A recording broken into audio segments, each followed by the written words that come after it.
Hello class 12, welcome back to my YouTube channel. चलिए, आप सब कैसे हैं? उम्मीद करते हैं अच्छे ही होंगे और वीडियो चालू कर लें तो और अच्छे होंगे, है ना? हो तो आज हिंदी के वीडियो लेके आपके सामने आए हैं, मतलब सामने का आप एक मोबाइल में ही आए हैं।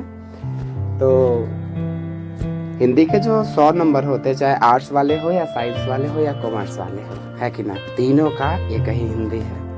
100 नंबर वाला हिंदी में जो पदखंड होता है, गदखंड होता है, तो पदखंड गदखंड दोनों खंडों से मिलाकर आपके 100 नंबर का बुक। लेकिन हाँ, याद रखिएगा कि हिंदी का जब आप एग्जाम देने बैठिएगा तो आप इस बात का बड़ा कटिया सा अपना गाठा बांध लीजिएगा कि 100 नंबर में से 60 नंबर जो होगा, 60 नंबर मतलब परसेंटेज के हिसाब से चलिएगा हो, तो जो परसेंटेज के हिसाब से चलिएगा तो आपको जो 7% होता है वो ग्रामर से होता है अकेले, 40% तक तो है कथकखंड पदखंड। तो आज पदखंड में जो लेसन चैप्टर 2 होता है, सुर के पद। देखिए, सुर के पद दो गो होता है। सुर के पद, एक सुर के पद है, एक तुलसी का पद है, मतलब तुलसीदास का पद है और सूरदास का पद है। आपको देखिए, याद रखने के पहले बता दे रहा हूँ, वीडियो शुरू करने के लिए देखो, दोनों ब्रज भाषा के, देखिए दोनों ब्रज भाषा के कवि हैं और दोनों के दोनों ही गहरे मित्र भी हैं। लेकिन हाँ, रास्ता दोनों का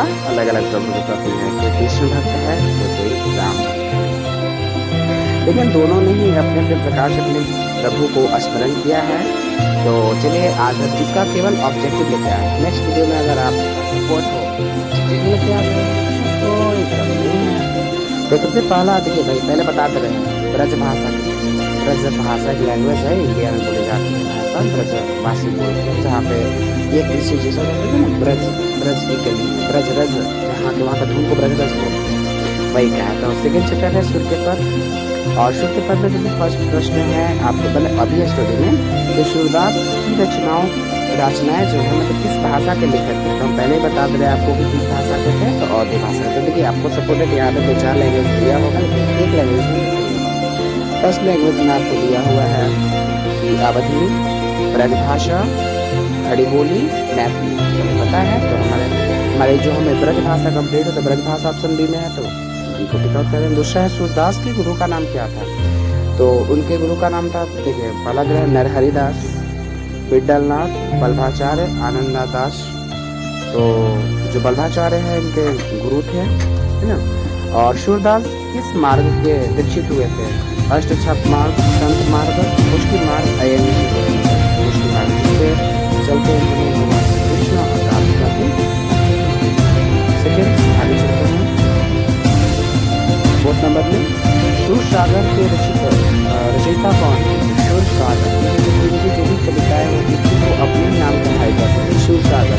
तो सूरसागर से देखिए, सूर से यहाँ पर दूसरा नाम जो है लेकिन यहाँ पे सूरदास है, तुलसीदास है, नंददास है, नरोत्तम दास है। तो नाम ही है सूरसागर, तो समझिए सूरसागर और सूरदास, सूर से दोनों मैच कर रहा था हमारा।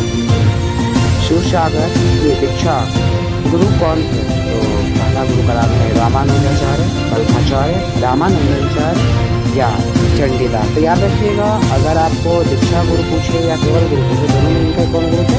बल्भाचार्य। सेकंड अगला मतलब छठे नंबर में होता है सूरदास की कृतियाँ क्या होती है? प्रणभ होती है, जय व्रत होती है, साहित्यकारी होती है या वैरागमय होता है।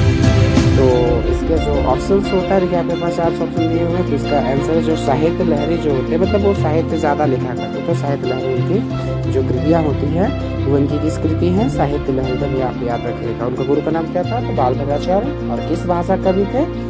तो वो ब्रज भाषा के कवि थे। सूरसागर किस भाषा में रचित है? जो सूरसागर, जो उनके सूरसागर एक ग्रंथ है जिसके रचयिता भी कौन है? सूरदास ही है। तो किस भाषा में है? तो भोजपुरी में है, संस्कृत में है, या ब्रज भाषा में है, या अवधी में है? तो सूरदास जो ब्रज भाषा कवि थे, अब सूरदास ने रचा था इसलिए इसका नाम भी था सूरसागर, इसलिए ये आपको डेफिनेटली ब्रज भाषा में रहेगा। अगला है 8वां नंबर की सूरदास के संकलित पदों में से कौन है? मतलब यहाँ से 2-4 पद दिए हुए हैं। तो एक पहला है श्रृंगार रस, वात्सल्य रस, हास रस या रौद्र रस।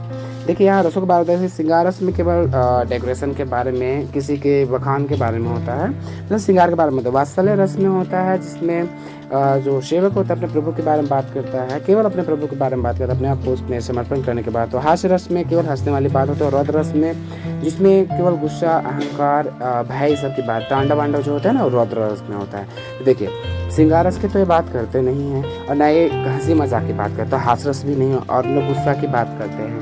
ये बात करते हैं वात्सल्य रस। वात्सल्य मतलब ये अपना सब चीज़ समर्पित कर देना चाहते हैं राधा रानी के और भगवान श्री कृष्ण के चरणों में। तो ये वात्सल्य रस के इनके पद जो होते सब, जितने भी पद है सब वात्सल्य रस है। ये कृष्ण और राधिका के सिवा किसी पे कलम उठा चलाए भी नहीं। ठीक है, इसी प्रकार से अगला चलते हैं। बल्भाचार्य से मिलने से पूर्व शूर किस भाव के पद गाते थे? जानते हैं ना, एक बात होती है गुरु के बिना ज्ञान संभव ही नहीं होता है। तो प्रश्न पूछ रहा है कि बल्भाचार्य से जब तक मतलब सूरदास जो है बल्भाचार्य से, उनके जो बल्भाचार्य कौन थे याद रखिएगा, पहले भी बता चुका आपको मैं कि उनके गुरु थे बल्भाचार्य। तो बोल रहा है कि जो हमारा ऑप्शन है वो बोल रहा है कि बल्भाचार्य से जब सूरदास नहीं मिले तो वो किस भाषा, किस पद में भाव व्यक्त कर रहे थे, किस पद में? भाई उस समय भक्ति कृष्ण और राधा की उनकी किस पद में थी? तो प्रेम में था, या विरक्त भाव में था, या दैन्य भाव में था, या अवदास में था? तो दैन्य भाव में था।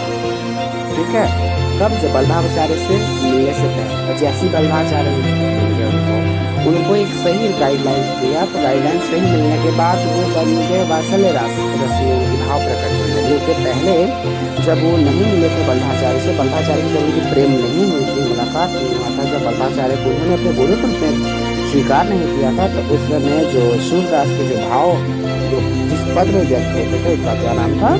उसका नाम था दैन्य भाव। ठीक है, अगला है सूर सागर। इसकी रचना का रचना सूर सागर और सूरदास, तो आप डेफिनेटली बता सकते हैं सूर सागर सूरदास की रचना है ना। किस भाषा में? तुम्हें भाषा में कुछ आप बता दोगे? उम्मीद है किस भाषा में? आप ब्रज भाषा में, तो ब्रज भाषा क्योंकि राधा कृष्ण की लैंग्वेज है, तो भाई जहाँ की लैंग्वेज है, जहाँ के लोग उसका बात करना। द्वितीय पद में किस खाद्य पदार्थ का उल्लेख नहीं हुआ?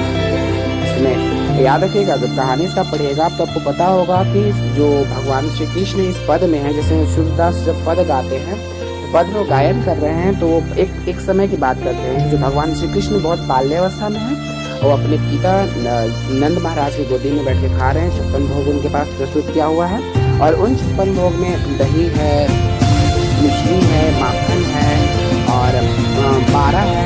तो वो विश्व किस क्लास में पढ़ते? 12 है, और वो जो है ना कुछ खाते हैं कुछ गिराते हैं। नंद महाराज नहीं, हमारे कृष्ण वो गिराते हैं। तो जो सूरदास के भाव है वो प्रकट होता है कि प्रभु भाषा आपको देखा नहीं है। ये पद बात है जो जिसमें हर कविता की पद होती, प्रथम पद होती, पर जितनी कविताएं लंबी चौड़ी जाएगी उतना पद जाएगा। तो बोले जा रहा है कि द्वितीय पद में ना किस खाद्य पदार्थ का उल्लेख नहीं है। तो द्वितीय जिसमें एक ऑप्शन है दही, भाई प्रभु हैं तो दही पी सकता है, तो आप कोई नहीं करना गलत हुआ। मक्खन तो उनका सबसे फेवरेट है, मिश्री भी फेवरेट है। बचा गया तो भाई दही छोड़ नहीं सकते, मक्खन छोड़ नहीं सकते, मिश्री छोड़ नहीं सकते, क्या कुछ खाद्य पदार्थ है जिसका वर्णन उन्होंने किया। उन्होंने देखो फिर उन्होंने 56 भोग का वर्णन किया। इस सब बात हमें संग्रामी देख रहे हैं, बोलते हैं पता सूरदास ये जो स्वरूप है ना, ये जो अभी का स्वरूप है, तीनों लोग में आपको कहीं नहीं मिलेगा जितना अच्छा स्वरूप अभी दिखा जा रहा है। भगवान श्री कृष्ण खा रहे हैं, गिरा रहे हैं, खा रहे हैं, गिरा रहे हैं। ठीक है, नेक्स्ट चलते हैं। अगला होता है तमचूर का अर्थ क्या होता है? तमचूर अर्थ पूछ रहा है, क्या तमचूर का अर्थ उल्लू होता है, या कवा होता है, या तोता होता है, या मुर्गा होता है? तो तमचूर का अर्थ होता है मुर्गा। तो डेफिनेटली मुझे भी नहीं पता था, लेकिन अभी पता चल गया कि तमचूर मतलब क्या होता है, मुर्गा होता है तमचूर। और याद है प्राचीन काल में हमारे यहाँ जैसे में घड़ियाँ भी होते हैं, अलार्म होता है, अलार्म वॉच होता है, फोन में भी अलार्म सिस्टम। मतलब प्राचीन काल में आप सभी ऐसे जिन्हें जानते हैं, फिर भी थोड़ा सा बता दें। प्राचीन समय में लोग उठने बैठने जब सुबह सुबह जगते हैं ना, तो उसकी बात उसकी जो अलार्म होते हैं मुर्गे की बांग से होती है, जो बोलते हैं उसको बांग बोलते हैं। तो तमचूर मतलब होता है क्या? तो तमचूर मतलब होता है मुर्गा। भगवान, अगला प्रश्न है, भगवान श्री कृष्ण किस कवि के पूज्य थे। मतलब कौन कवि उनको, जैसे देखिए हर कवि के पूज्य अलग हैं। आप कबीरदास की बात करेंगे तो अलग पूज्य हैं, सूरदास की बात करेंगे तो अलग पूज्य हैं, कालिदास की बात करेंगे तो अलग पूज्य हैं, तुलसीदास पूज्य मतलब जिनकी वो पूजा आराधना करते हैं। तो श्री कृष्ण के जो किस कवि की पूजा, मतलब किस कवि को श्री कृष्ण बहुत फेवरेट है हम लोग भाई आज की भाषा में। तो फर्स्ट ऑप्शन में है तुलसीदास के, दूसरा है जायसी के, तीसरा कबीरदास के, चौथा सूरदास के। तो भाई इसमें तो भाई आप यही चीज़ है, सूरदास आप लगा लीजिएगा। कन्या का अर्थ क्या होता है? कन्या, देखिए वो कन्या में समझिएगा, हाँ समझिए, दिमाग तो वही चल गया। कन्या का अर्थ क्या होता है? तो पहला कन्या का अर्थ मतलब स्त्री, दूसरा वधू, पत्नी या भूत। तो देखिए यहाँ पे स्त्री जो हमारा जो सुर का पद है, इसमें कन्या, स्त्री, मेहराबी सब की बात नहीं कर रहे हो, इसमें केवल भगवान की बात कर रहे हैं। भगवान श्री कृष्ण अपने फादर जो उनके नंद महाराज नंद होते उनके गोदी में बैठे थे। तो देखिए स्त्री की तो बात किया गया नहीं, शादी ब्याह की बात है नहीं इसमें। तो स्त्री को ही औरत का ये है, तो नया शादी होती होता तो वधू कहते हैं, अपनी हो तो पति कहते हैं। भाई इस समय से कोई है ही, तो आपको नहीं पता हो कन्या का तो आप सीधे से गोद में माँ दीजिएगा, बाकी तो समझ लीजिए। अगला है कि सूरदास की कौन सी रचना है? पहला उपद्योग, दूसरा है कड़बक, पद याद है कि ये सब तुरंत क्लास का ही है। तो पद है ना, देखिए कड़बक किसी और का रचा हुआ है, छप्पा किसी और का रचा हुआ है ना। और पद जो है इनका, देखिए पद दो का है, याद रखिएगा। अभी भाई इनका पद सब पद हो सकते हैं कि अगर तुलसीदास का भी पद है और इनका भी पद है। तो अभी भाई फिलहाल हम अभी सूरदास वाला पद पढ़े तो ऑप्शन में सूरदास को मारेंगे, तो सूरदास को नहीं मानेंगे, मतलब ऑप्शन को मारेंगे। सूरदास किस भक्ति के कवि हैं? देखिए राम भक्त कवि हैं या कृष्ण भक्त कवि हैं, मातृभक्त कवि हैं। जैसे पता है कि सूरदास हमारे जो हैं, सूरदास जी जो हमारे हैं कृष्ण भक्त हैं। तो उनको कौन सा भक्ति पसंद होता है? देखिए कृष्ण भक्त है तो कृष्ण भक्ति पसंद होगी ना। चलिए आगे चलते हैं। 17वां है सूरदास किस भाषा के प्रसिद्ध कवि हैं? तो चलो वही सी बात है, बात और पूछ रहा है मतलब समझ गए ना, ये क्वेश्चन बड़ा ही इम्पोर्टेंट है। तो मतलब बार बार आ जा रहा है किस भाषा का, किसका भाषा कवि है? हम ऑप्शन नहीं बताइए आपको। जैसे इधर बता दें कि ब्रज भाषा के कवि हैं, 2 ब्रज भाषा कवि हैं भाई जो हमारे इस लेसन में पढ़ना है अभी तक में। सूर्य के पद में जो सूरदास है वो भी ब्रज भाषा के हैं, और तुलसी के जो पद है उसमें जो तुलसीदास की है वो भी भाषा की है।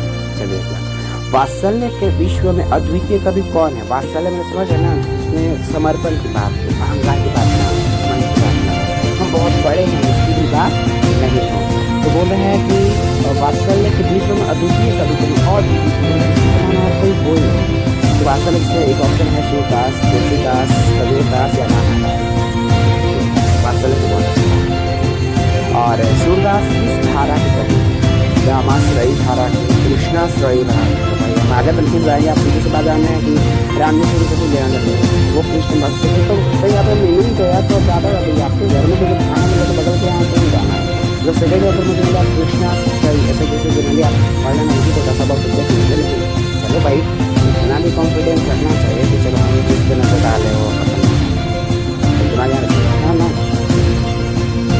कृष्णाश्रयी जो है उसी धारा है, बस कलम जो चलिए कृष्ण राधा की पसंद के बारे में। कृष्ण कहाँ बैठ के भोजन कर रहे थे? पहले भी मैंने आपको बताया कि कृष्ण कहाँ बैठ के भोजन कर रहे थे, आप बताइए। तो कृष्ण अर्जुन जो हैं भगवान श्री कृष्ण भी बाल अवस्था में बहुत छोटे छोटे हैं, अपने जो उनके पिता है महाराज नंद उन्हीं के गोद में खा रहे हैं ना। ऐसे हम लोग भी गाते हैं नंद के आनंद में उसे कन्हैया लाल है ना। नंद के घर में जो आनंद है किससे? भगवान श्री कृष्ण के। तो उनके फादर कौन है? कहाँ बैठ के भोजन कर रहे हैं? तो नंद की गोदी में, यशोदा के गोदी में, यमुना के किनारे या कदम के पेड़ पर। देखिए ये सब उन्हीं से रिलेटेड। लेकिन कहानी में हमारे यहाँ जैसे यशोदा माँ के यहाँ गोदी में भी वो भोजन कर सकते हैं, लेकिन जो सूरदास जिसमें वर्णन कर रहे हैं उस वर्णन में जो भगवान श्री कृष्ण हमारे जो प्रभु हैं वो अपने पिताजी के गोद में बैठकर भोजन पा रहे हो। अब याद है कि पूरा भोजन नहीं पा रहे, कुछ खा रहे कुछ गिरा रहे। ये देखने में मतलब सूरदास बोलते हैं अद्भुत है, तीनों लोक में ऐसा आप नहीं देख सकते जितना अच्छा है देखने को यहाँ मिलता है। तो नंद के गोद में आप टिक मार सकते हैं। अगला होता है प्रस्तुत पद में कृष्ण को किसको सूचना दी जाती है? रात्रि होने की, दोपहर होने की, भोर होने की। देखिए छोटा सा बच्चा को रात्रि होने का आप सूचना नहीं दे सकते, वो आप ही को सूचना दे देगा कि रात नहीं हो रहे हो, नहीं, जब तक बच्चा नहीं पढ़ लिख रहा है 12 बजे 1 बजे रात तक आपको जगाएगा। जैसे ही बच्चा पढ़ने के लिए धरा दीजिए, पढ़ाई में बड़ी नींद आता है। सही बात है ना, पढ़ाई किताब को भी धरिएगा, पूरा का पूरा नींद आ जाएगा। साल भर का जितना भी नींद एक साथ आएगा, आपको कोई समस्या ही नहीं लगेगी, आपको एकदम नींद आएगा। तो देखिए भगवान श्री कृष्ण जब सो जाते हैं ना, तो जब उनको जगाना होता तो उनको सूचना दी जाती है कि देखिए जो गैया माता है वो फूल तो चल गए, अपन बच्चा को दूध पिलाने। और देखिए सब तोता चहचहा रहे हैं, फूल जो है खिल गया है कमल फूल, तो बोलते हैं ना ताबी कमल का फूल उठी है। यानी उनको सूचना किस बात का, सोए तो बच्चा का देखिए, बच्चा को सोने का आप सूचना दे ही नहीं सकते कभी भी किसी बच्चे को, जगने की सूचना दिया जाता है ना। तो हम बता सकते हैं जो भगवान कृष्ण जी है ना, वो उनको जो है सूचना दिया जा रहा है कि चलिए प्रभु भोर हो गई। क्या हो गई? भोर होने की। तो रात्रि होने की, दोपहर होने की, भोर होने की, इनमें से कोई नहीं, तुममें से कोई नहीं, तो माने प्रभु हैं तो सूचना तो देवे करेंगे, तो भोर होने की। सूरदास हिंदी साहित्य के किस काल के कवि हैं? आदिकाल के, भक्ति काल के, रीति काल के? देखिए भक्त हैं भाई, सीधी सी बात है, भक्त है ना कि क्रांतिकारी कवि।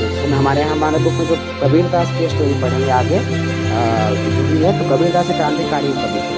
उन्होंने सभी को एक आलोचना भाव से प्रतिनिधि आलोचना करने के लिए ये जो है वात्सल्य भाव के कवि, उन्होंने इनको प्रेम आता है आलोचनाएं करने। तो ये जो भक्ति काल के कवि हैं, तो किसी मारे भक्ति काल के। लेकिन कौन सी रचना सूरदास की नहीं है? दूरसागत सूरदास की है, साहित्यकारी सूरा सावली या सकूर। इसका ऑप्शन है जो सतसई जो है ये सूरदास की रचना नहीं है। कौन सी रचना सूरदास की नहीं है? तो सतसई। कौन सी रचना सूरदास की है? अब देखिए उसमें नहीं है, ये बात पर ध्यान रखिएगा। कौन रचना इतना पढ़ के मत मान लेंगे, थोड़ा सा आराम से देख लीजिएगा पूछ क्या रहा है। तो कौन सी रचना सूरदास की है? तो सतसई, दोहावली, दोहावली, सूरसागर या गीतावली। तो हम आराम से कर सकते हैं सूरसागर जो है इन्हीं की रचना है। और सूरदास किस चीज़ की भूख है? मतलब देखिए वो प्रभु है, हम बता रहे थे ना कि पहले भी बताया कि वो कृष्ण जी को जूठन मांग रहे हैं। तो ऑप्शन देखिए कहाँ है, कृष्ण के जूठन की भूखल है या प्रेम के भूखल है या काव्य रचना के भूखल है, कोई नहीं। तो भाई कृष्ण के जूठन के भूखल है, तो भगवान के जूठन वो मांग रहे हैं। सूरदास की जो है अनुमानी जन्म कब हुए पता किसी को नहीं। कि सूरदास देखो लोग बोलेगा कि सूरदास अगर अंधे मतलब जन्मांध थे, जन्म से ही अंधे थे तो भी चल सकता है, और कोई बोलेगा कि बाद में जीते हुए तो भी चल सकता है, लेकिन कोई प्रमाणिकता नहीं है कि कब अंधे हुए। तो सूरदास की जो अनुमानी जन्म है 1475, 1475 दिसंबर 1480 या 1482। तो अनुमानी जन्म माना जाए तो 1475 या तो तुलसीदास की मतलब यही मेरे माने जाते हैं। कौन सा जो कवि है अष्टछाप का नहीं है? अष्टछाप सूरदास, कालिदास, सूरदास, कृष्णदास, जैसे या कुम्मन दास। जो जैसे हैं वो अष्टछाप था। लिखे कछुक खात छुकत क्षणिक गिरावत क्षणिक लिखनंद रानी। मैंने मतलब ये पहले अर्थ बता दे रहा है बात। हाँ ये कछुक खात, थोड़ा बहुत खाते हैं, कछुक घड़ी में गिरावत, धरती पर गिरा भी देते हैं। छवि मेरे खती नंद रानी, यही छवि नंद की रानी देख रही है वो पृथ्वी पर ऐसा छवि तो लोग जो परमात्मा वो दिन बैठ के आप हमको दिखा रहे हैं, हालात तो छोड़िए। ऑप्शन है उपमा है, रूपक है, यमन है या अनुप्रयास है। तो ये अनुप्रयास है ना, ये पदों में व्यक्त किया जाता है कि प्रभु हमारे ऐसे खा रहे होंगे। ठीक है, तो आगे साहित्य लहरी की रचना कौन है? तो आपको साहित्य लहरी भाई इस बात इनका लिखा हुआ है, जैसे सूरदास, कबीरदास। सूरदास का पाठ है, सूरदास ही होंगे। सूरदास की रचना किस भाषा में होती? तो ब्रज भाषा में होती थी। बस वही फिर से दीक्षित हुए, क्या हुए याद है कि दीक्षित होना या गुरु बनना वल्लभाचार्य हिंदू गुरु थे। तो आज के लिए बस इतना ही। अगर वीडियो अच्छा लगा होगा तो बस समझ रहे हैं। Thanks for watching to me, see you tomorrow, bye bye, see you.